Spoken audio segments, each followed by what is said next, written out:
आप सभी भाई-बहनों का आध्यात्मिक ज्ञानात्मक चैनल की ब्रह्म मुहूर्त ज्ञान उपदेश कक्षा में एक बार फिर स्वागत है। देखिए, कल हम कोई चर्चा कर रहे थे धर्म और धन की स्थितियों के ऊपर। तो वीडियो की बनते-बनते ही कोई मेरे हाथ से कोई गलत बटन दब गया। बात रखते-रखते तो मैं बोलता जा रहा था तो वहाँ वीडियो आगे बढ़ नहीं पा रही थी। तो उस बची हुई स्थितियों पर ही आज मैं पुनः इस वीडियो विशेष में कुछ चर्चा को जो शेष मेरे मन बुद्धि के स्तर पर मैं बोल चुका था लेकिन वो आप तक पहुंच नहीं सकी। तो उन सभी स्थितियों पर मैं कुछ प्रकाश डालने का आज प्रयास करूंगा। देखिए, कल हम बात कर रहे थे कि जैसे जैसे धर्म की स्थितियां कमजोर होती जा रही है, आज वर्तमान समय कलयुग की स्थितियां हैं। मनुष्य के जीवन में ये धन की स्थितियां अधिक बिगड़ती जा रही हैं। मजबूत कहो, बिगड़ना कहो। देखिए, जब-जब आपकी हमारी भोग इच्छाएँ बिगड़ती हैं, ये भोग इच्छाएँ बिगड़ने से ही आपके हमारे जीवन में ये धन कमाने के प्रति, धन को इकट्ठा करने के प्रति आज देखिए समाज में जो इतने जो घोटालेबाज़ी की स्थितियाँ, हेरा-फेरी, डिजिटल अपराध, विभिन्न प्रकार की देखिए एक अपराध की स्थितियाँ बिगड़ती जा रही हैं। पाप कर्म एक बहुत ही गहरे तल पर होने लगे हैं। तो ये सभी स्थितियाँ आपका हमारा तमोगुण बिगाड़ती हैं। तमोगुण जब-जब बिगड़ेगा, कर्मशः बिगड़ेगा। जब-जब कर्मशः बिगड़ेगा, उससे बिगड़े हुए कर्मशः के साथ-साथ बुरे संस्कार बनते जाते हैं। और जब बुरे संस्कार कारण शरीर में आपकी हमारी स्थितियाँ देखिए नए जीवन का जो एक आधार है, वो तो बिगड़ता ही है। देखिए, वर्तमान जीवन में ऐसे धन की प्रचुरता भले ही आपका हमारा वक्ती जीवन, वर्तमान जीवन कुछ सुख सुविधाओं से संपन्न हो सकता है। मान प्रतिष्ठा की स्थितियाँ भी स एक स्थूल शरीर के स्तर पर आपको हमें प्राप्त हो सकती है। लेकिन भीतर से मन बुद्धि की स्थितियाँ, कारण शरीर की स्थितियाँ जब बिगड़ती जाती हैं, तो स्थूल शरीर की मृत्यु तो देखिए निश्चित है। अब स्थूल शरीर की मृत्यु निश्चित के साथ ही जो कारण शरीर की स्थितियाँ आपने हमने बनाई थी। देखिए, जो आप भौतिक स्तर पर जितने भी अपराध करते हो, वो भले ही यहाँ की व्यवस्था में किसी कारणवश आप बच भी जाओ, तो परमात्मा की व्यवस्था में कर्मफल सिद्धांत के अंतर्गत आपके महाराज देखिए पाप कर्मों के साथ-साथ वो जो कानून का उल्लंघन भी जो आपने हमने किए थे, अधिक से अधिक धन बटोरने के लिए, इकट्ठा करने के लिए, वो अनीतिगत कार्यों के फलस्वरूप वो सभी के सभी हमारा क्रमशः बिगाड़ते हैं। वो बिगड़ा हुआ क्रमशः फिर पुनः आपको हमें देखिए वो संचित कर्मों में अनुपात बिगड़ जाता है। वो बिगड़ा हुआ अनुपात फिर पुनः आपको हमें मनुष्य योनि की प्राप्ति न दिलवाते हुए नीचे की योनियों में जन्म लेने को फिर प्रकृति की व्यवस्था आपको हमें बाध्य कर देती है। ये जो आज नीचे की जो 80 लाख प्रकार की तामसिक निंदनीय कष्टमय योनि है, उन योनियों में आज जितने भी जीव हैं, वो भी देखिए कभी ना कभी आपके हमारे समान मनुष्य योनि में ही थे। परमात्मा के यहाँ देखिए किसी भी प्रकार का कोई पक्षपात नहीं होता। परमात्मा तो न्यायकारी सब। ये कर्मफल सिद्धांत की जो एक स्थिति है जिन पर हम लगभग प्रतिदिन कुछ ना कुछ प्रकाश डालते रहते हैं। उन स्थितियों को यदि आप और हम हल्के में लेते हैं, देखिए जब-जब मनुष्य सत्संग नहीं करता, उसका धर्म कमज़ोर होने लगता है। वो अपने कर्तव्य कर्मों से विमुख होने लगता है। जब-जब आप अपने कर्तव्य कर्मों का पालन ईमानदारी से नहीं करते, तो निश्चित रूप से आप और हम अपने कर्तव्य कर्मों के आधार पर अपनी ज़िम्मेदारियाँ निभा नहीं पाते। जिसके फलस्वरूप आपकी हमारी स्थितियाँ कर्मशः की बिगड़ने लगती। लेकिन जब आप अपने कर्तव्य कर्मों का पालन नहीं करते, तो निश्चित रूप से आप समाज में अन्य लोगों का हिस्सा खाते हो। अन्य मनुष्यों को आप दुखी करते हो। अन्य मनुष्यों के साथ-साथ जब आप और हम अन्य जीव-जंतुओं को भी दुखी करते हैं, आज मनुष्यों का देखिए खाना-पीना बिगड़ गया है, मांसाहार भोजन का सेवन होने लगा है, मादक पदार्थों की स्थितियों में मनुष्य में एक दूषित विचार आते हैं। मनुष्यों की अन्य मनुष्यों के प्रति ही नहीं, एक अन्य पक्षियों के, पशुओं के प्रति या प्रकृति के वातावरण के प्रति भी आपकी सहानुभूति होती नहीं है। केवल व्यक्तिगत हितों के लिए, व्यक्तिगत हितों के साथ-साथ स्थूल शरीर के स्तर पर भोग विषयों के कारण ही हमारी जीभ का स्वाद बिगड़ता जा रहा है। आपकी हमारी दिनचर्या, उठना-बैठना सब जब बिगड़ने लगता है, तो ये सभी स्थितियाँ भले ही को हमें अधिक से अधिक धन उपलब्ध करवा भी दे, लेकिन ये आपकी हमारी वक़्ती जीत है। अंतिम जीत में आप और हम हार जाते हैं। क्यों? क्योंकि क्रमशः बिगड़ जाता है।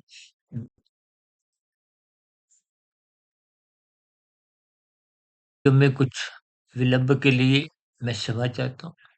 देखिए, जब-जब कर्माशय की स्थितियाँ बिगड़ती हैं, बुरे संस्कार अपने आप बनते जाते हैं और जब बुरे संस्कार देखिए, सर मैं अपनी चर्चाओं में कहता हूँ कि एक अच्छा संस्कार बनाने के लिए भी पूरा जीवन छोटा पड़ जाता है। तो फिर बुरा संस्कार मिटाने में भी ये जीवन छोटा पड़ जाता है।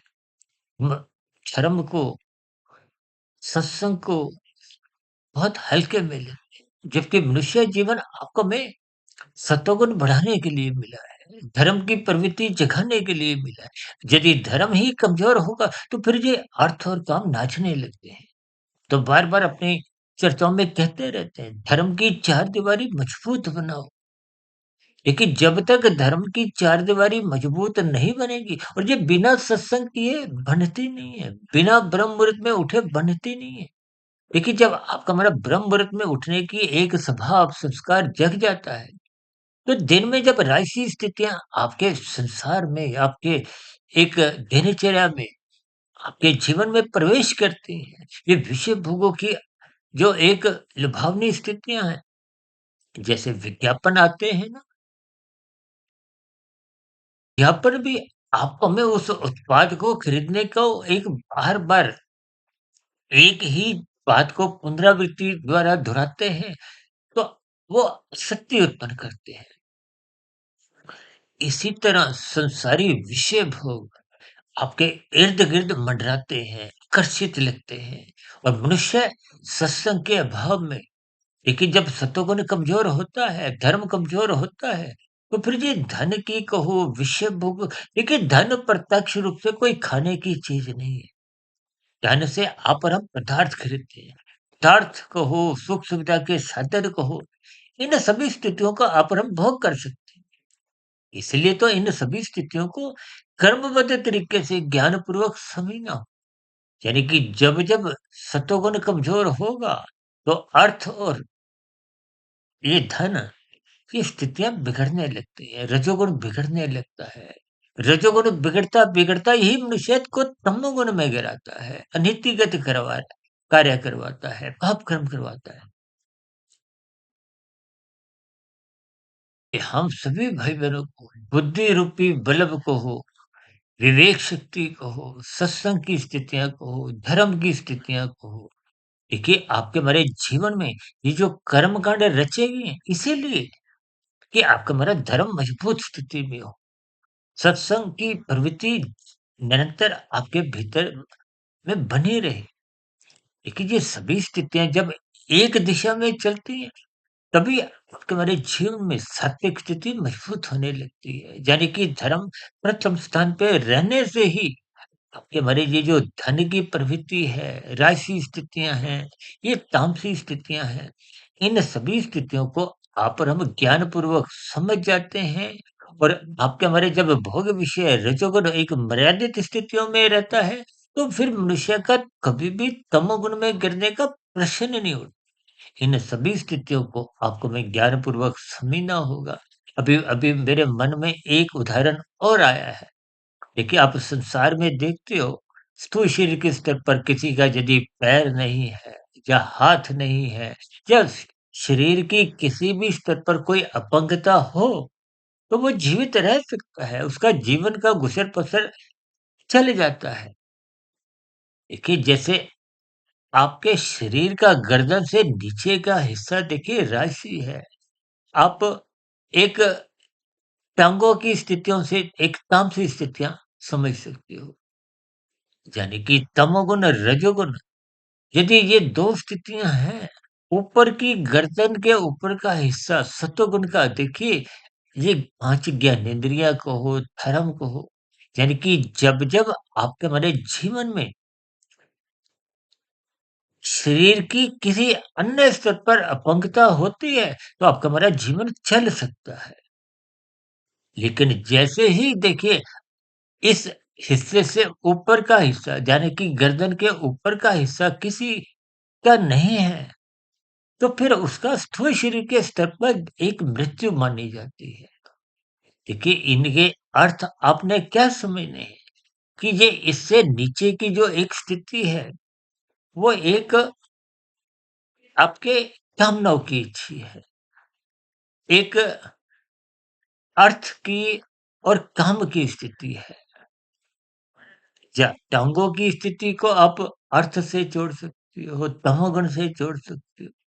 देखिए दोनों ही स्थितियों के मात्र आपने उदाहरण रूपी स्थितियों को समझते हुए धर्म की स्थिति की महत्ता को पहचानना है। यानी कि जब ये हिस्सा ऊपर का नहीं होता, तो आपका बड़ा स्थूल शरीर का अस्तित्व समाप्त हो जाता है।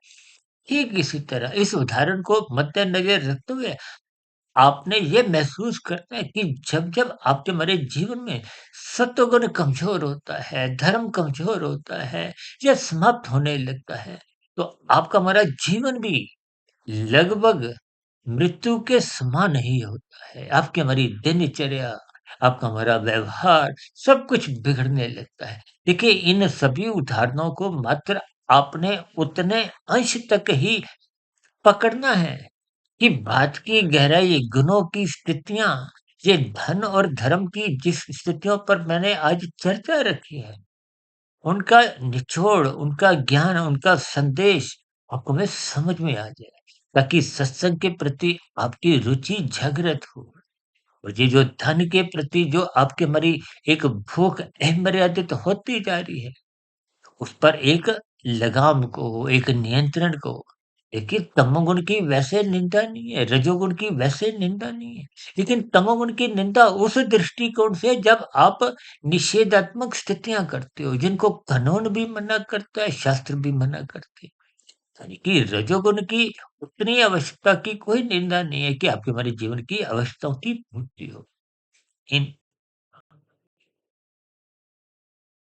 स्थितियों पर मैंने कुछ प्रकाश डालने का एक प्रयास किया है, ताकि बात का निचोड़ आपको में समझ में आ जाए। फिर भी देखिए समझाने में देखिए समझने में कुछ और स्थितियाँ होती हैं, समझाने में कहीं-कहीं कुछ कमज़ोरी रह जाती है। क्योंकि जिन शब्दों द्वारा हमने समझाना होता है, उनकी भी कुछ एक मर्यादाएँ होती हैं। देखिए शब्दों द्वारा कुछ स्थितियों द्वारा हम प्रकाश डालने का एक प्रयास करते हैं। देखिए, हमारी जो पहले वीडियो प्रसारित होती थी, उनमें हम चित्रों द्वारा, कुछ रंगों द्वारा, कुछ चिन्हों द्वारा स्थितियों पर विशेष प्रकाश डालते थे। लेकिन जब हम प्रत्यक्ष रूप से बात रखते हैं, तो कहीं-कहीं इन कमजोरियों को आपको हमें सहन करना पड़ता है। यानी कि मैंने जो-जो बातें आपको शब्दों द्वारा समझाने का प्रयास किया, हो सकता है समझने में आपको कुछ कठिनाई आ सकती है। लेकिन जैसे-जैसे इन वीडियो के भावार्थ आप ज्ञानपूर्वक समझोगे, इसलिए हम सभी भाई-बहनों को इन धर्म की स्थितियों को अपने जीवन में महत्व देना होगा, ब्रह्म मुहूर्त में उठना होगा, गुरु के प्रवचनों को, शास्त्रों का स्वाध्याय को निरंतर पढ़ना सुनना होगा, ताकि ब्रह्म मुहूर्त की स्थितियाँ आपके हमारी विशेष ज्ञान, शास्त्रों का यथार्थ ज्ञान आपको में समझ में आ जाए। प्रकृति के 3 गुणों की रहस्यमय स्थितियों को आपको में बोध हो, ताकि हम सत्वगुण का ही अधिक से अधिक संग करें। यही तो एक सत्संग की स्थिति है, जिसको मनुष्य बहुत हल्के में लेता है। इसलिए मेरी आप सभी भाई-बहनों से हाथ जोड़ के बार-बार विनती है कि अपने जीवन में सत्वगुण का दामन मजबूती से हमें धर्म को जीवन में प्रथम स्थान पर बनाए रखें, ताकि कमरा धन। देखिए, धन कमाने की कहीं कोई निंदा नहीं है, नींद की भी निंदा नहीं है, पदार्थों की भी निंदा नहीं है, राजसी स्थितियों की भी एक मर्यादा अनुसार निंदा नहीं है। लेकिन इन सभी स्थितियों को आपने हमने धर्म अनुसार लेना है, मर्यादा अनुसार लेना है। यही मर्यादा का पाठ तो प्रभु श्री राम जी ने त्रेता युग में समझाया। यही ज्ञान उपदेश श्री कृष्ण जी ने धर्म से जुड़ते हुए विभिन्न प्रकार के उदाहरणों द्वारा गीता उपदेश दिया। इन्हीं स्थितियों को ही हमने आज समझाने का प्रयास किया है।